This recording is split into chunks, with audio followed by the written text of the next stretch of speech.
Pembacaan firman Tuhan pada pagi hari ini diambil daripada surat 1 Yohanes, pasal yang ketiga, ayat yang pertama hingga ayat yang ke-9. Lihatlah, betapa besarnya kasih yang dikaruniakan Bapa kepada kita, sehingga kita disebut anak-anak Allah. Dan memang kita adalah anak-anak Allah.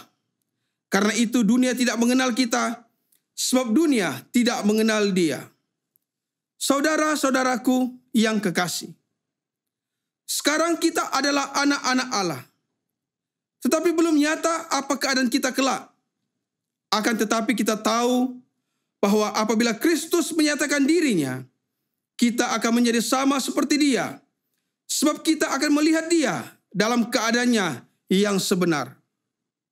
Setiap orang yang menaruh pengharapan itu kepadanya, menyucikan dirinya sama seperti Dia yang adalah suci. Setiap orang yang berbuat dosa, melanggar juga hukum Allah. Sebab dosa ialah pelanggaran hukum Allah. Dan kamu tahu bahwa Ia telah menyatakan dirinya, supaya Ia menghapuskan segala dosa. Dan di dalam Dia tidak ada dosa. Karena itu setiap orang yang tetap berada di dalam Dia tidak berbuat dosa lagi. Setiap orang yang tetap berbuat dosa tidak melihat dan tidak mengenal Dia. Anak-anakku, janganlah membiarkan seorang pun menyesatkan kamu. Barang siapa yang berbuat kebenaran adalah benar, sama seperti Kristus adalah benar. Barang siapa yang tetap berbuat dosa, berasal dari iblis. Sebab iblis berbuat dosa dari mulanya. Untuk inilah anak Allah menyatakan dirinya, yaitu supaya Ia membinasakan perbuatan-perbuatan iblis itu. Setiap orang yang lahir dari Allah tidak berbuat dosa lagi. Sebab benih ilahi tetap ada di dalam Dia, dan Ia tidak dapat berbuat dosa, karena Ia lahir dari Allah. Demikianlah firman Tuhan. Syukur kepada Allah. Shalom, selamat pagi. Hari ini kita akan meneruskan perkongsian kita daripada buku 1 Yohanes. Pada pagi ini kita akan berkongsi daripada 1 Yohanes pasal yang ketiga, ayat yang pertama sehingga ayat yang ke-9. Dalam petikan yang pendek ini, Rasul Yohanes menulis dan mengajar tentang pergelutan setiap kita dalam hal di antara berdosa dan membuat kebenaran. Dia mengajar tentang dua hal ini, bagaimana kita harus memenangi ke atas dosa. Sebelum kita meneruskan, biarlah kita berdoa. Tuhan Bapa, akan bersyukur kerana Engkaulah Tuhan yang mengasihi setiap yang berada di sini pada pagi ini. Biarlah Engkau sendiri yang akan berfirman. Biarlah firman-Mu akan mengerakkan hati kami. Biarlah perkataannya keluar daripada mulut hamba-Mu, dan juga renungan hati kami bersama akan memuliakan nama-Mu yang besar itu. Dalam nama Tuhan Yesus Kristus kami berdoa. Amin. Amin. Selamat pagi. Pada pagi ini kita ingin berkongsi satu topik yang amat penting, iaitu tentang dosa dan kebenaran. Khasnya hal tentang dosa ini kadang-kadang kita tidak suka berbincang tentang hal ini, kerana setiap kita adalah orang yang berdosa.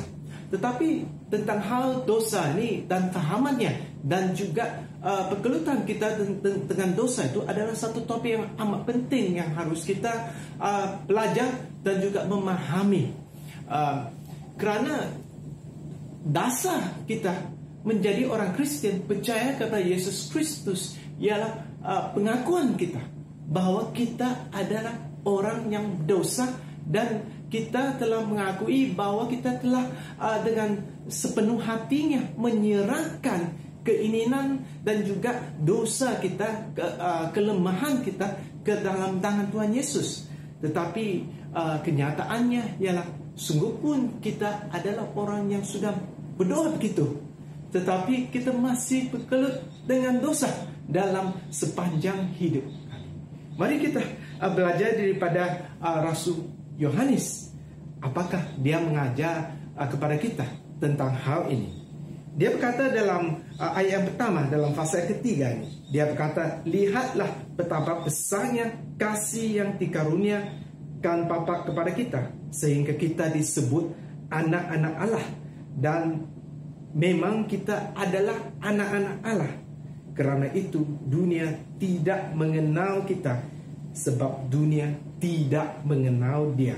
Ayat yang kedua, saudara-saudaraku yang kekasih, sekarang kita adalah anak-anak Allah, tetapi belum nyata apa keadaan kita kelak. Akan tetapi kita tahu bahwa apabila Kristus menyatakan dirinya, kita akan menjadi sama seperti Dia, sebab kita akan melihat Dia dan dalam keadaannya yang sebenarnya. Ayat yang ketiga mengatakan, setiap orang yang menaruh pengharapan itu kepadanya menyucikan dirinya sama seperti Dia yang adalah suci. Dalam hal pengelutan kita dengan dosa, Rasul Yohanes mengatakan, hal yang pertama yang harus kita sedar ialah kita ini adalah anak-anak Allah. Dia berkata kita ini adalah dalam keluarga Allah. Dia berkata dalam ayat pertama ini, dia kata kita disebut anak-anak Allah, dan memang kita adalah anak-anak Allah. Semua yang percaya Yesus Kristus mesti kena pasti, yaitu status kita adalah sebagai anak-anak Allah. Tetapi dalam ayat yang pertama ini dia meneruskan, dia mengatakan kerana itu, artinya sebab kita adalah anak-anak Allah, dunia tidak mengenal kita, sebab dunia tidak mengenal Dia, yaitu dunia tidak mengenal Yesus. Sebenarnya apa maksud ayat ini? Ayat ini tidak bermaksud bila kita menjadi orang Kristen atau percaya Yesus Kristus, maka jiran kita tidak lagi mengenal kita, kawan kita yang kerja bersama dengan kita tidak lagi mengenal kita. Tetapi dia sebenarnya mengatakan bahwa dari segi iman ataupun perbuatan kita yang benar, yang berasaskan iman itu tidak akan dikenali oleh kawan-kawan kita. Contohnya dalam budaya kita untuk perkebumian, kemungkinannya dalam budaya kita, dalam contoh ya, dalam budaya kita dalam perkebumian, mungkin kita dalam budaya kita adalah sebelum percaya Kristus, budaya kita untuk perkebumian kita mesti melakukan korban. Contohnya korban kerbau ataupun korban babi, kerana darah itu dianggap sebagai jiwa ataupun kehidupan untuk dikorbankan kepada kuasa-kuasa dalam kuasa-kuasa roh. Tetapi bila kita menjadi orang Kristen, kita sebagai orang yang percaya Yesus Kristus, dalam iman kita tahu korban yang sempurna telah dilakukan oleh Yesus Kristus. Maka dalam apa keadaan saja pun kita tidak perlu lagi melakukan apa-apa korban untuk berbalik kepada Tuhan. Kita tahu darah Yesus Kristus yang dikorbankan di kayu salib adalah korban untuk satu kali dan untuk selama-lamanya. Tetapi apa yang dimaksudkan oleh Rasul Yohanes di sini, bahwa dunia tidak mengenal kita, adalah kawan-kawan kadang-kadang tidak faham. Apalagi kita sudah menjadi orang Kristen, kita tidak sanggup dan kita tidak mau lagi melakukan korban-korban yang sedemikian, darah kerbau lah ataupun darah babi lah dalam upacara-upacara budaya yang tertentu. Kita mesti menerima hakikatnya dalam hal pergulutan di antara dosa dan membuat kebenaran ini. Ada perbezaan di antara bila kita adalah orang yang sudah percaya Yesus Kristus dengan kawan-kawan kita ataupun saudara mara kita yang belum percaya Kristus. Kita mesti terima. Kita tidak boleh katakan saya sudah percaya Yesus Kristus, tetapi saya masih mau melakukan semua hal sama saja dengan kawan-kawan saya yang belum percaya Yesus Kristus, supaya mereka menerima saya, supaya mereka masih melihat saya seperti mereka. Kita mesti menerima hakikat ini dalam hal ini, yaitu bila kita menjadi anak-anak Tuhan, kita ada perbezaan di antara mereka yang belum lagi percaya Yesus Kristus dengan kita yang sudah percaya Yesus Kristus. Kita adalah orang yang berpegang kepada iman berasaskan apa yang telah dilakukan oleh Yesus Kristus di kayu salib. Maka dengan hal itu, dalam ayat yang kedua dia berkata, saudara-saudaraku yang kekasih, sekarang kita adalah anak-anak Allah. Dan dalam ayat yang ketiga dia berkatakan, setiap orang yang meraruhkan pengharapan itu kepadanya, yaitu kepada Yesus, menyucikan diri sama seperti dia yang adalah suci. Ini apakah artinya? Artinya dia berkata, kita yang percaya Yesus Kristus itu mesti mementingkan kesucian dalam hidup kita. Kesucian itu apa artinya? Kesucian itu berarti kita sanggup dalam hidup kita mengasingkan diri kita daripada corak-corak hidup yang lama, daripada corak-corak hidup kawan-kawan kita yang belum percaya Yesus Kristus. Kadang-kadang mungkin dalam keadaan seperti kita sekarang, kawan kita tanya, ini sekarang MCO, tidak perlu pergi gereja, mengapa kita masih hari Minggu masih mau pasangkan handphone untuk sembahyang? Mengapa kita harus lakukan sedemikian?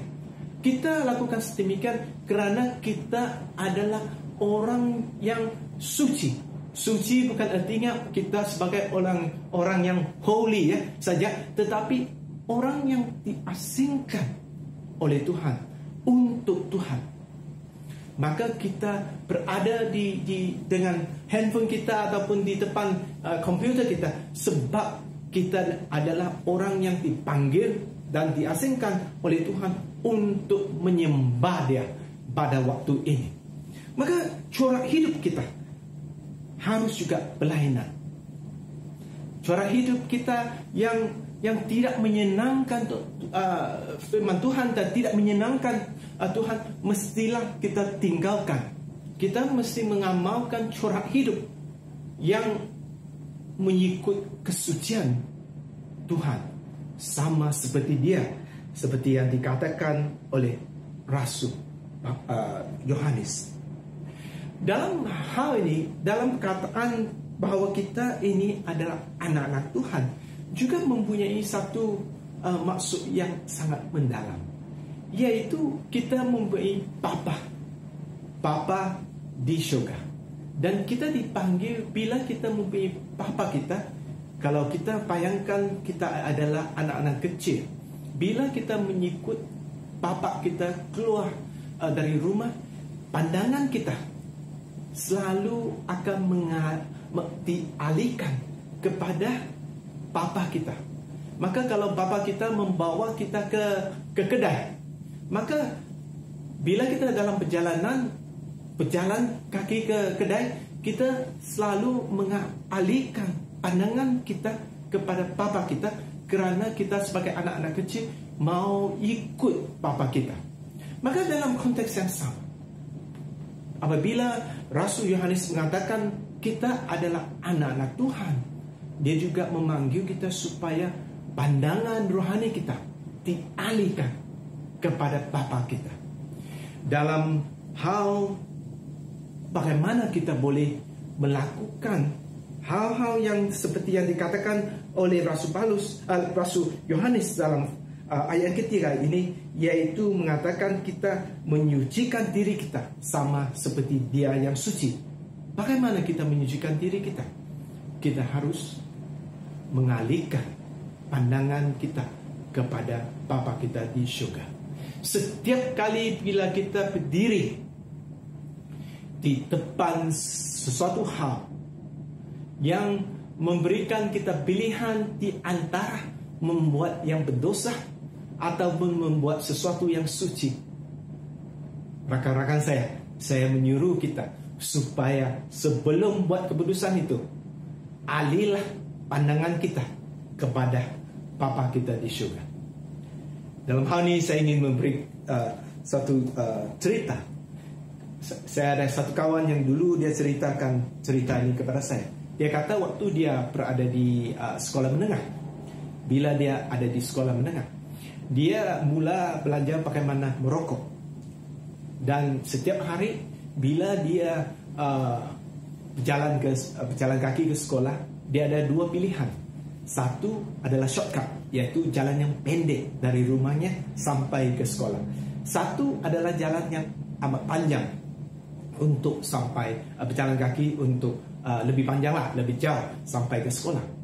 Dan dia berkata kepada saya, masalahnya, sungguh pun hatinya tahu dia sebagai pelajar sekolah menengah tidak patut berokok, tetapi keinginan itu begitu besar.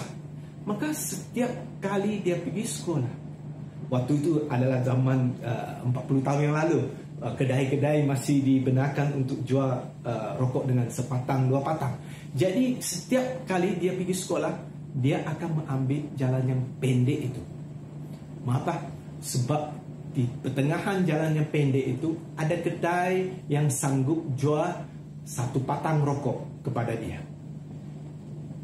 Dia kata kepada saya, kadang-kadang dalam hidup sebagai orang Kristian, kita perlu pandang kepada Bapa kita di syurga, supaya kita boleh mengambil keputusan untuk mengambil jalan panjang itu, yang tidak ada tempat, tidak ada kedai yang menjual rokok itu.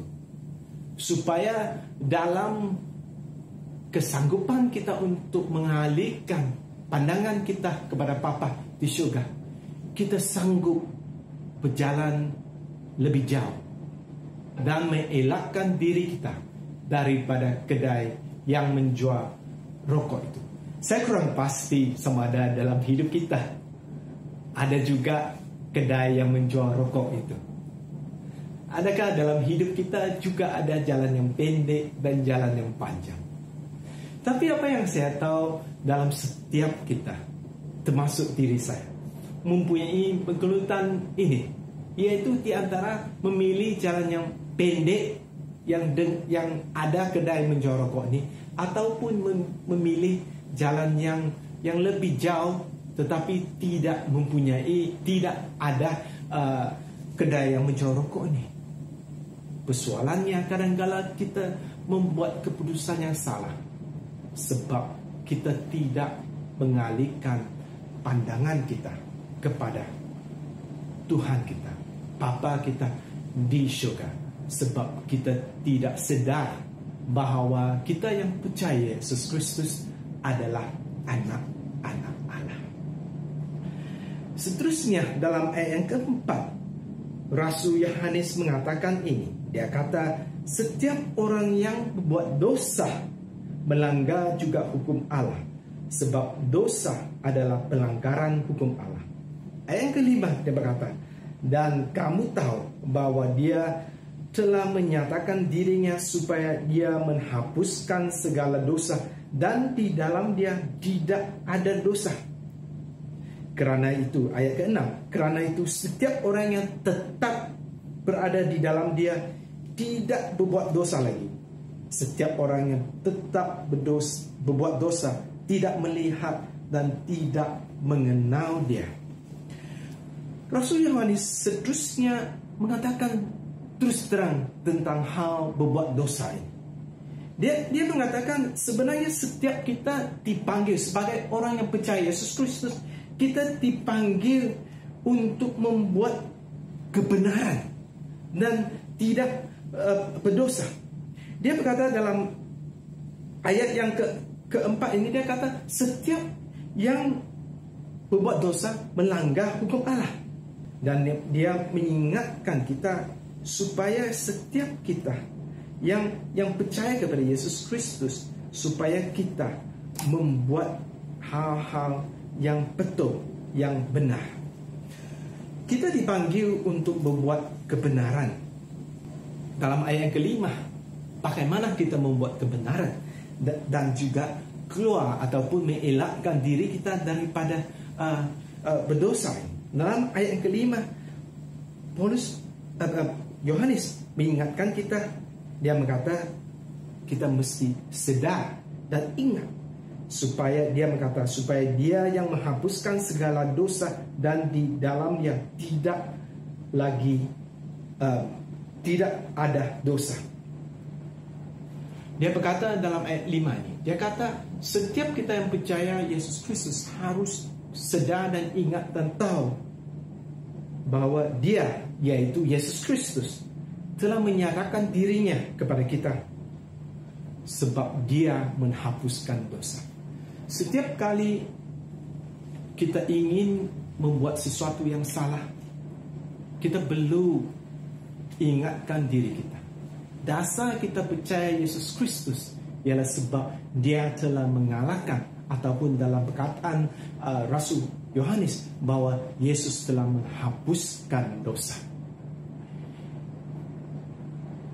Setiap kita dalam hidup kita perlu Yesus yang berkuasa ini, yang mengkuasa ini untuk memberikan keyakinan kepada kita bahwa dosa itu tidak lagi boleh menangkap kita, memegang kepada kita. Kerana apa?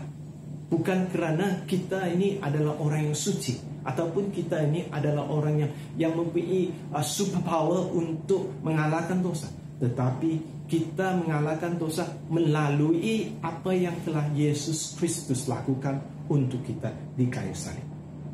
Hidup di dalam Yesus Kristus. Dalam ayat kelima, penghujung ayat kelima, Rasul Yohanes mengatakan, dia kata supaya dia menghapuskan segala dosa dan di dalam dia tidak ada dosa.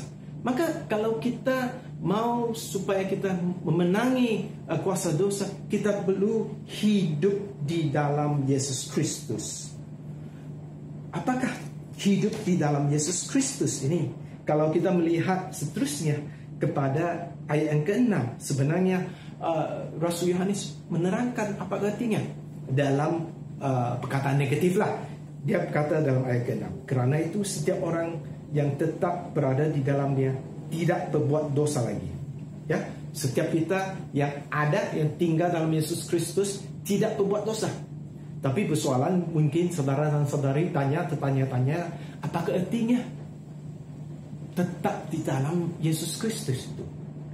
Dia mengatakan ini, setiap orang yang tetap berbuat dosa tidak melihat dan tidak mengenal Yesus.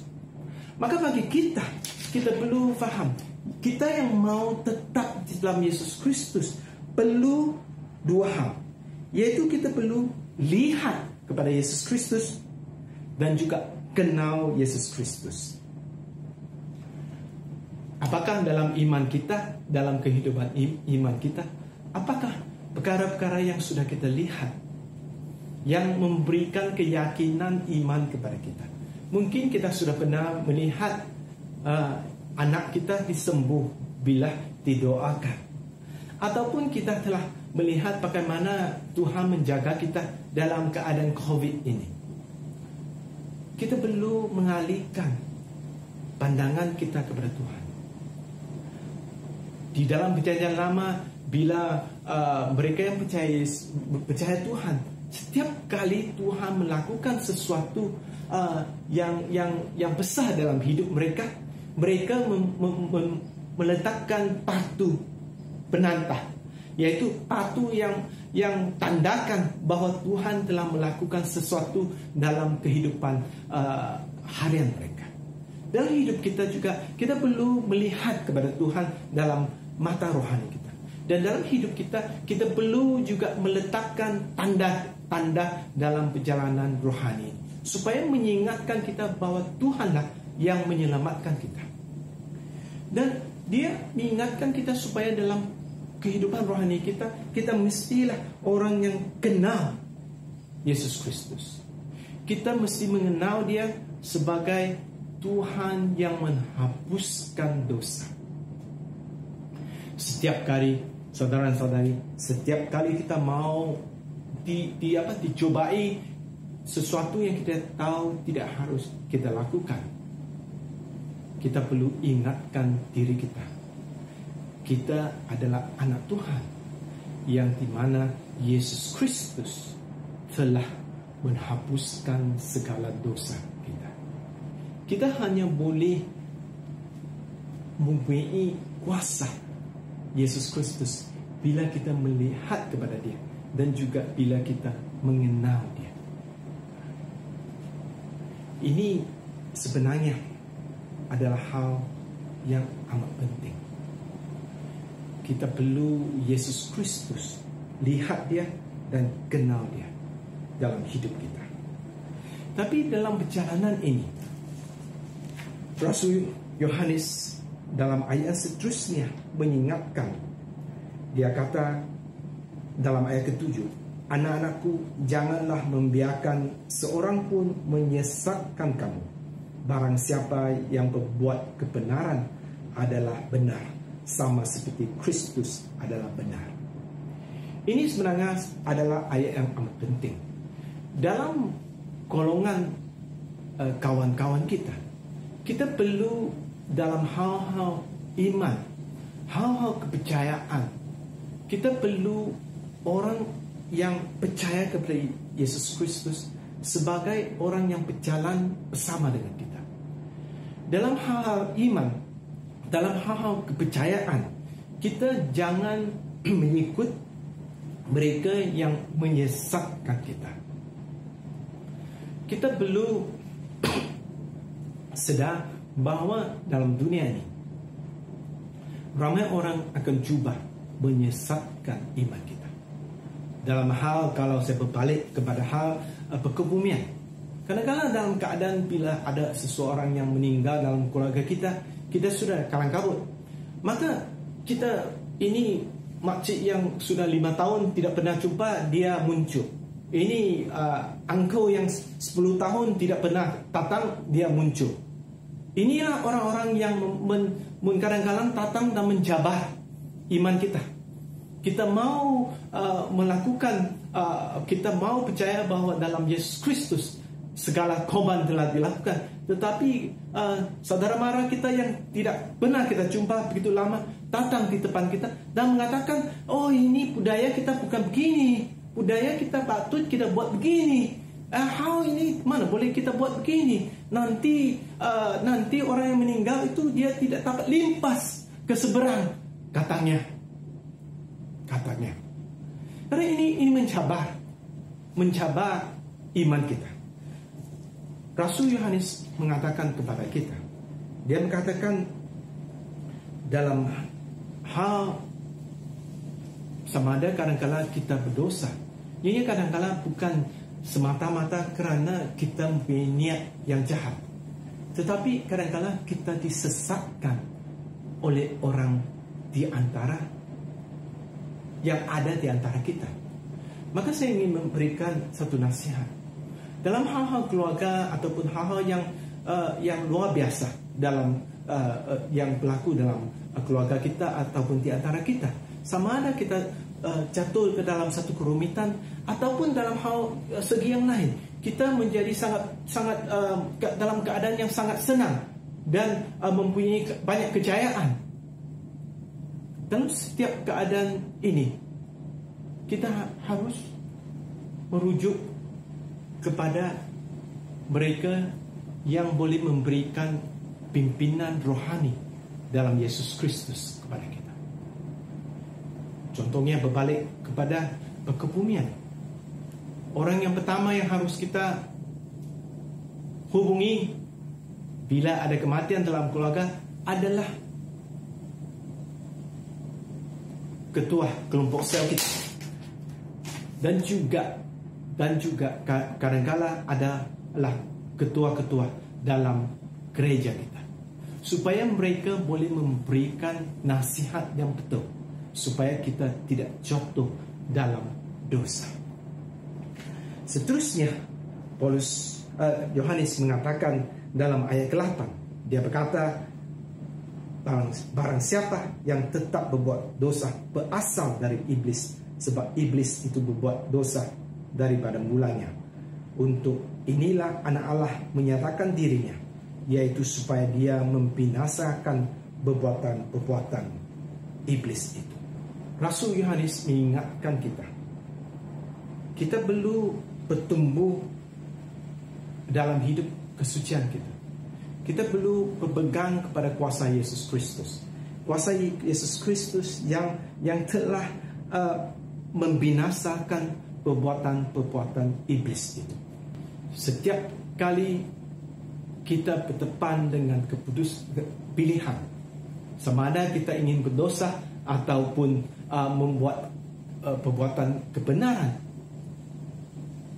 kita perlu ingat Rasul Yohanes mengatakan tentang bahwa Yesus telah membinasakan iblis itu.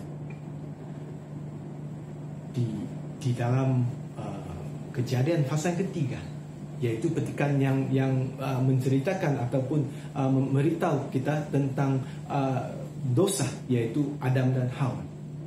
Sebenarnya apakah yang kekurangan dalam perbuatan Adam dan Hawa pada waktu mereka tidak mematuhi perintah Tuhan supaya jangan makan buah di tengah-tengah taman itu? Sebenarnya ialah kerana mereka tidak ingat kuasa Tuhan yang mencipta segala sesuatu untuk mereka.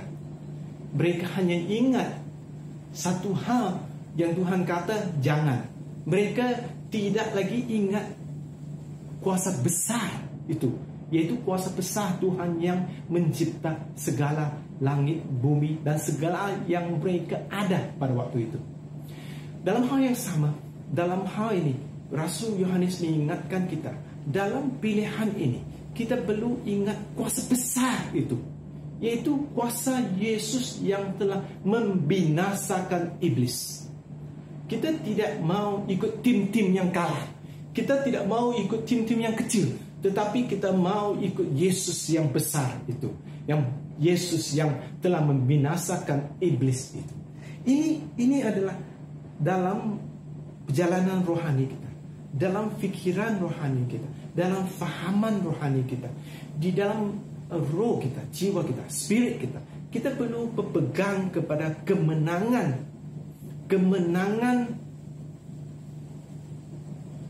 Yesus ini.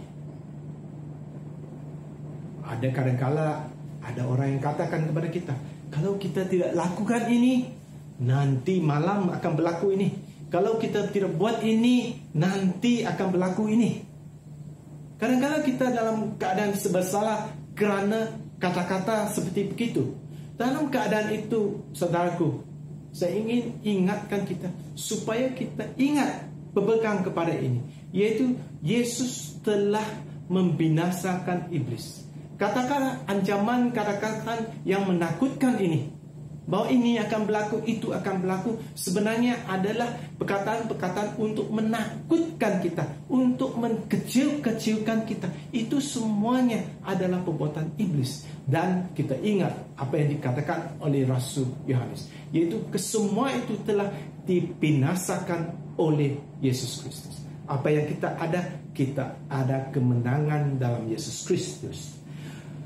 Rasul Yohanes seterusnya berkata dalam ayat yang ke-9, dia kata, setiap orang yang lahir dari Allah tidak berbuat dosa lagi, sebab benih ilahi tetap ada di dalam dia, dan dia tidak dapat berbuat dosa kerana dia lahir dari Allah. Ini adalah satu ayat galakan yang amat besar.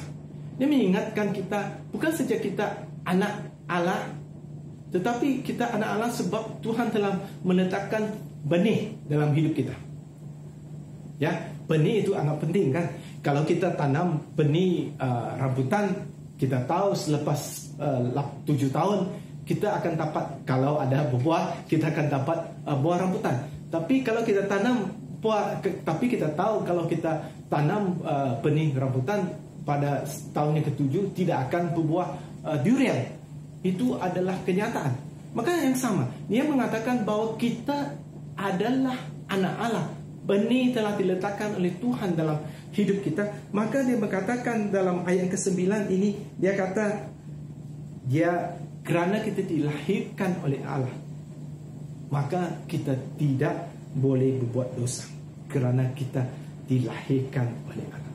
Tapi dalam ayat ini sebenarnya dia tidak bererti kita tidak akan berdosa, tetapi kita akan tidak ada keinginan setiap kali untuk berdosa, kerana kita tahu kita adalah orang yang berdosa. Dan kita tahu dalam permulaan 1 Yohanes, dalam fasa yang pertama, Rasul Yohanes mengatakan setiap kita berdosa, maka setiap kita, bila kita berdosa, kita harus berbalik kepada Tuhan. Dalam ayat ini, apa yang diartikan di sini ialah sebenarnya bila kita dilahirkan semula oleh Yesus Kristus, kita keinginan dalam hati kita untuk terus berdosa itu akan hilang. Maka dia mengingatkan kita supaya kita beralihkan tumpuan kita kepada Tuhan, supaya kita tahu bahwa kita ini adalah ada benih yang diberikan oleh Allah dalam hidup kita.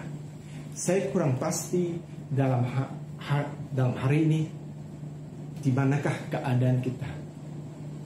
Mungkin kita dalam keadaan di mana kita fikir, bila kita mendengar perkongsian ini, kita berfikir bahwa kita ni orang yang tidak layak, sebab kita ni banyak berbuat salah. Tapi saya ingin memberitahu berita yang baik kepada saudara dan saudari yang berfikir demikian.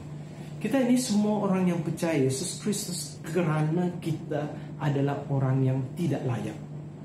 Sebab kita sedar bahawa kita ada orang yang tidak layak dan kita adalah orang yang berdosa, maka kita datang ke depan hadirat Tuhan untuk menerima pengampunan dosa daripada Yesus Kristus. Mungkin juga pada pagi ini saudara adalah dalam keadaan yang sangat senang, keadaan yang sudah mencapai banyak kejayaan.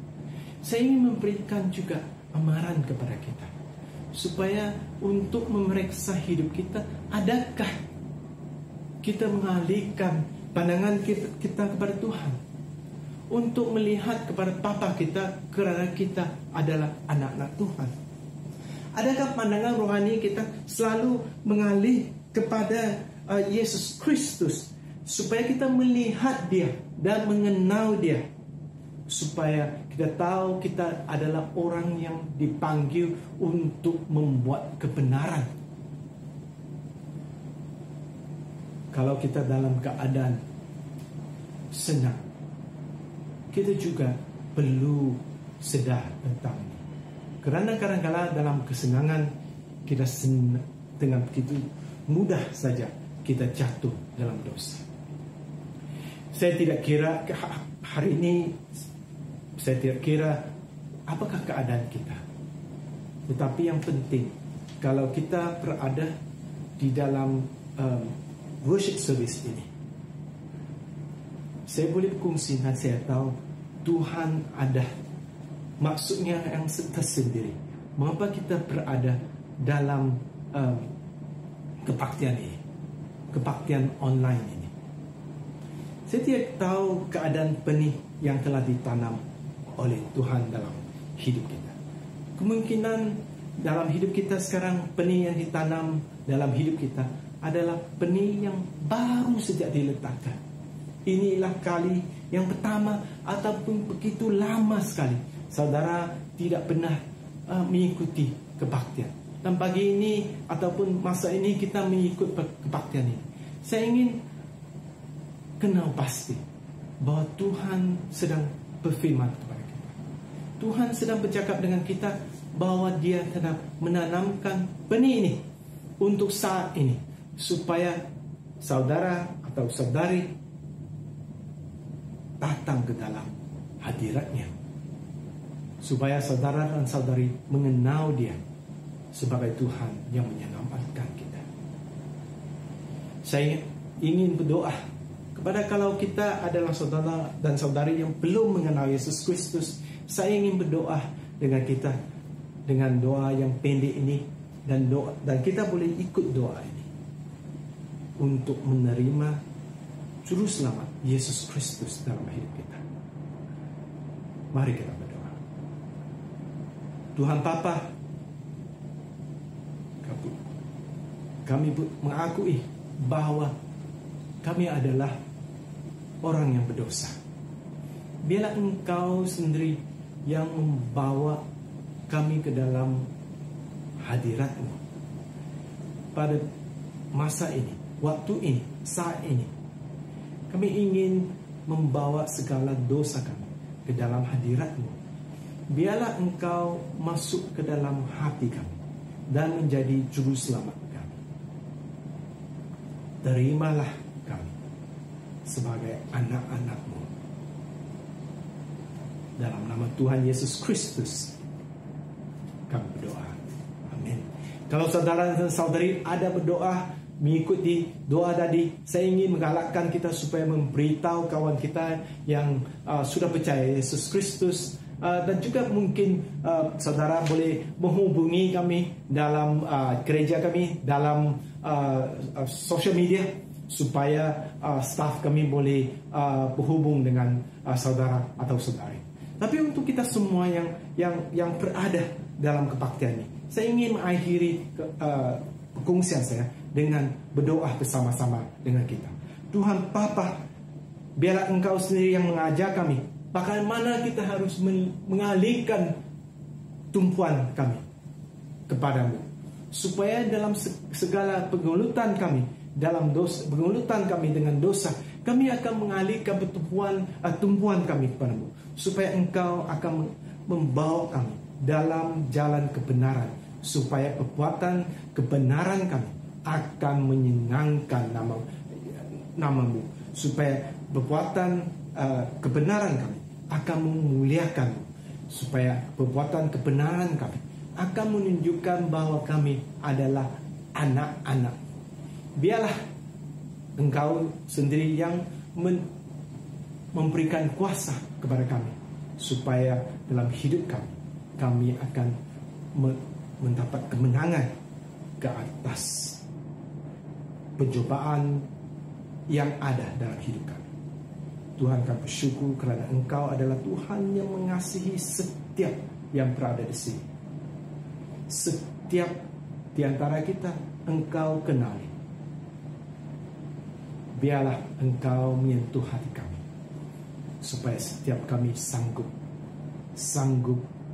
berada di depan-Mu dan memberikan ruang dalam hati kami, supaya Engkau akan berfirman dengan kami secara pribadi. Dalam nama Tuhan Yesus Kristus kami berdoa. Amin.